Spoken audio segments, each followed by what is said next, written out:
Before there was a concentrated effort to save them, the bald eagle, our national symbol, was in danger. Mike Anderson has an update on bald eagle populations in North Dakota.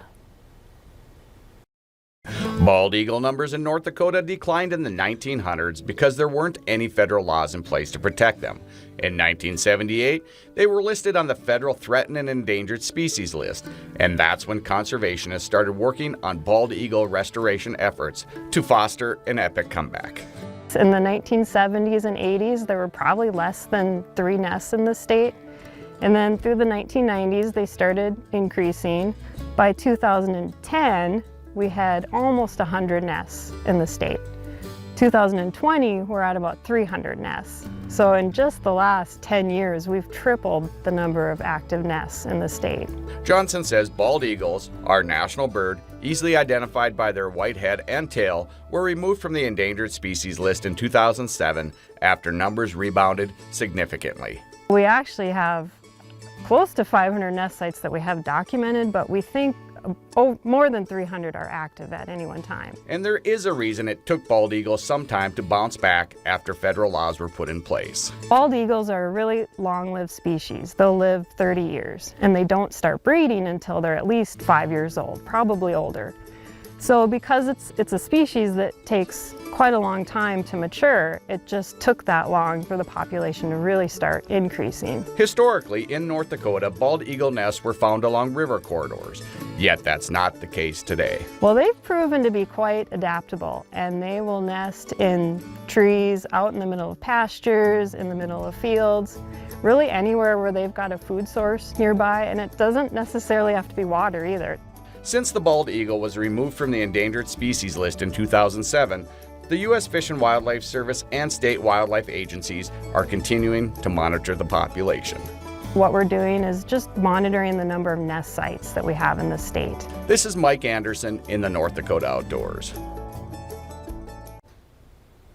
To report a bald eagle nest, go to the Game and Fish Department's website, which is on your screen, gf.nd.gov. You never know what pocket change might be worth someday. For these coin collectors, they're excited to show off their finds at the Bismarck Capital City Coin Club show for the first time since the pandemic began. One man and his son were some of the many people trading coins.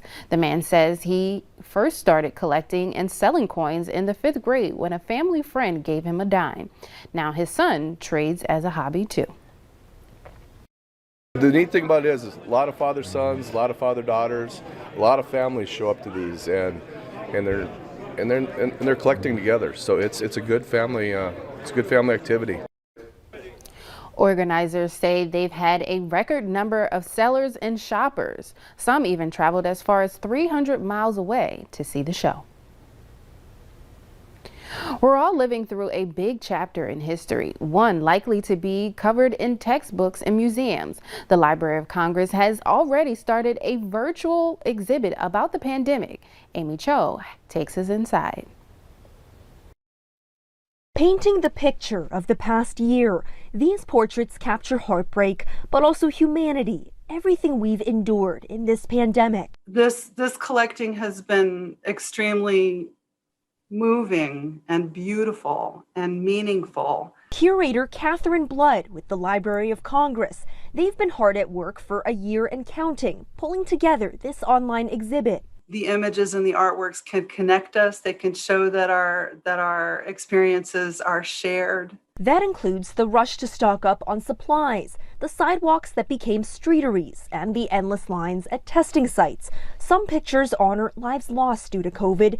Others give gratitude to those on the front lines. What we're trying to do is nothing less than acquire and preserve and make accessible a universal record of human knowledge and creativity. That includes paintings by DC artist Toni Lane. She made these works last year to sell as Zoom backgrounds. She never expected the Library of Congress would want to buy them. The fact that people like my art, it's like that means they like me a little bit, you know? And that's a good feeling. The exhibit is growing by the day. Anyone can submit photos online, a snapshot of history that honors the people in this pandemic. Amy Cho, NBC News. A North Dakota State University football player is being honored following the team's victory against UND on Saturday. Devin will be in next with sports.